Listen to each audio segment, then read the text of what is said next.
welcome to another episode of Fighters Fury. My name is Big Shell. I'm sitting here with KDZ. How you doing today, sir? Doing fine. All right, so just give a little spiel about yourself to people who may not know you. My name's KDZ. Stands for Kid Disaster. I've been playing fighting games for 5 years now.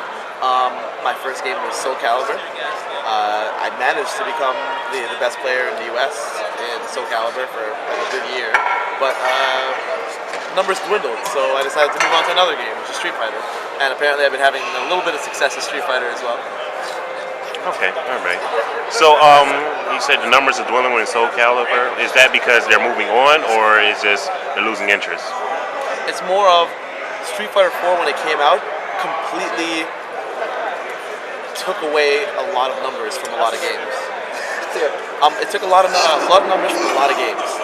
The only game that benefited from it was HDR, HD Remix. That one, the numbers skyrocketed along with Street Fighter. But tournaments that used to be, let's say 70, 80 people, turned into 40, 30-man tournaments because of Street Fighter. And that's just a testament to how popular the game was. Okay. And I was one of those people that converted. Okay. All right. Who are your mains in Soul Calibur?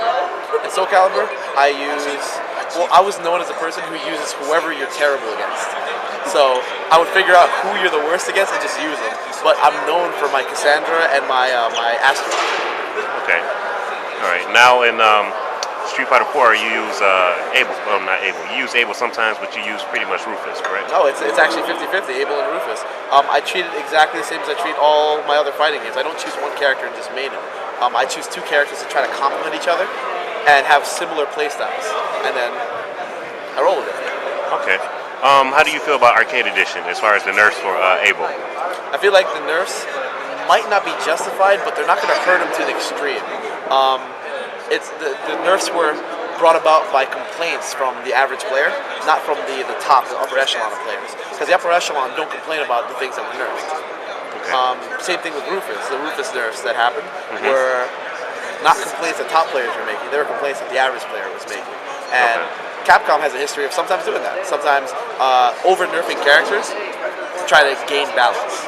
Okay. And then as the versions go on, they gain a healthy medium, and then it becomes a balanced game, like HD Remix or something like that. Like it gains a healthy balance from constant nerfs and random buffs, and it all somehow melts together. It's a decent game.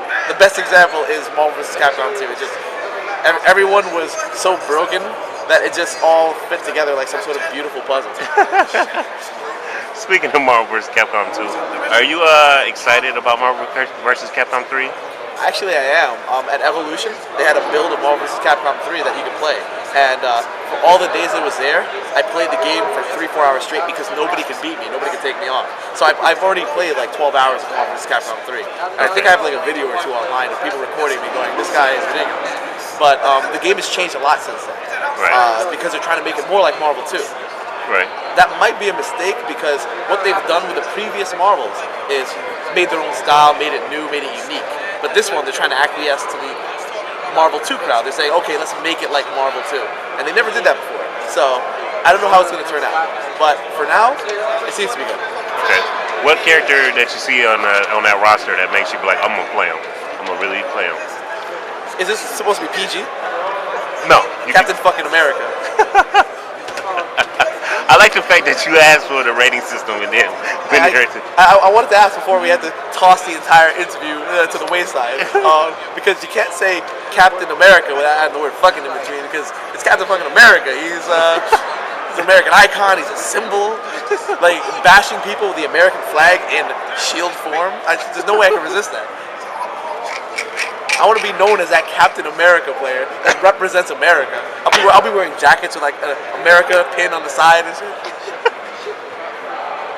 Okay, all right. What about Street Fighter Cross Tekken, Tekken Cross Street Fighter? What do you feel about that? I feel like it might be good and it might be awful. It all depends on how much input Namco has in it, because Namco hasn't had an extremely good track record with their games past Tekken Tag Tournament. Like, people have always had huge complaints about each version of the game past Tekken Tag Tournament. Okay. So it's been years since they've made a game that everyone goes, oh, this is a great game. Okay.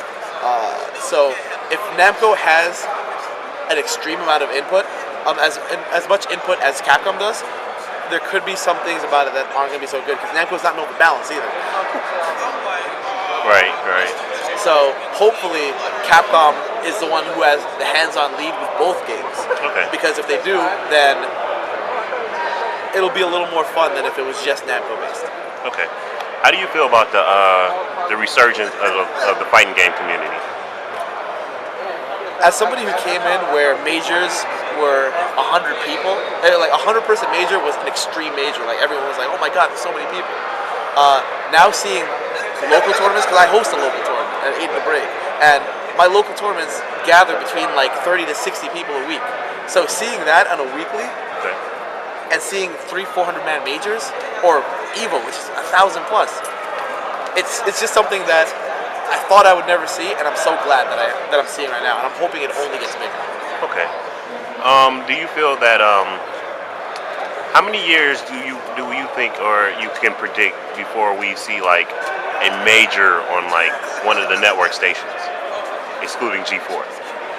It really all depends on how it's marketed and how it's handled. The leagues are handled, because the leagues right now are set up more towards the casual gamer. Like that's who's gonna watch the program. Right. So we have to find a way to appeal to the casual gamer with the matches that we have. Street Fighter right now is the closest because it's exciting to watch, no matter who's watching it. Like they might not understand the system behind it, but they can see that exciting things are happening, everything's moving, camera angles are changing. There are a lot of games, like a deeply technical game like Virtua Fighter, something like that, which to a fighting game aficionado, it's exciting to watch. But to a regular person, it's like they're just walking around touching each other and Right. they don't care. A shooting game is one of the easiest things to market, Right. because everyone realizes that when you hold a gun, you shoot here, if the guy falls, you're doing well. Okay.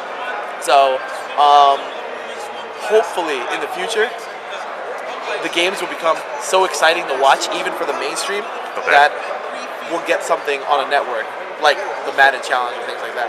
And even then, all those challenges, things like that that's been on TV, Yeah.